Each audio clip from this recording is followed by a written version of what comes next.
Ата мекендик авиакомпаниялар 32 өлкөнүн 115 эл аралык багыттарына жумасына 600гө чейин каттамдарды аткарышат. Быйылкы жылдын 8 айында алар 8 миллион 700 миң жүргүнчү ташышты. Өткөн жылдын ушул мезгилине салыштырмалуу өсүү 26% түздү. Бул тууралуу өлкөнүн транспорт министрлигинин тиешелүү комитетинин төрагасынын орун басары Тимур Тилегенов билдирди.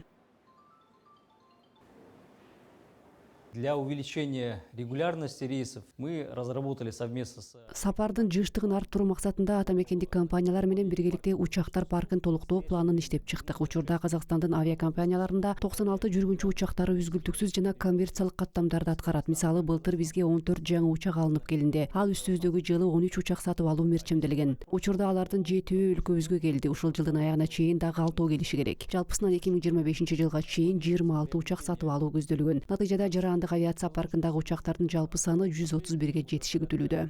6-7 воздушных судов прибыло. До конца года мы ожидаем еще порядка 6 самолетов. В целом до 2025 года ожидается плюс еще 29 воздушных судов.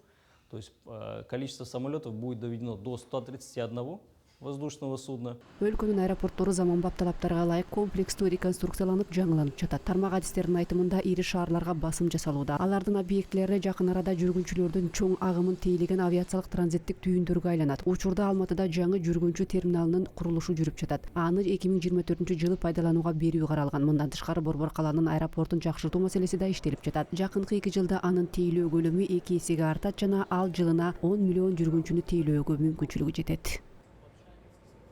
Если говорить о транзитном потенциале, то... Эгерде өлкөнүн транзиттик дарамети тууралуу айта турган болсок, дүйнөлүк пандемияга чейин мындай жүргүнчүлөрдүн саны 1 миллионго жетти. Бул жаатта негизинен Индия менен Кытайдын жарандарынын үлүшү басымдуулук кылат. Алар өз өлкөлөрүнөн алгач Астанага же Алматыга жетип, андан соң биз аркылуу Европанын башка өлкөлөрүнө барышат. Ошондуктан учурда Кытай жана Индия менен өз ара аба каттамдарын арттыруу максатында жыштыгын көбөйтүп жатабыз. Мындан улам транзиттик жүргүнчүлөрдүн агымы бир топ көбөйүшү мүмкүн. Рейсов, количество маршрутов именно с Китаем.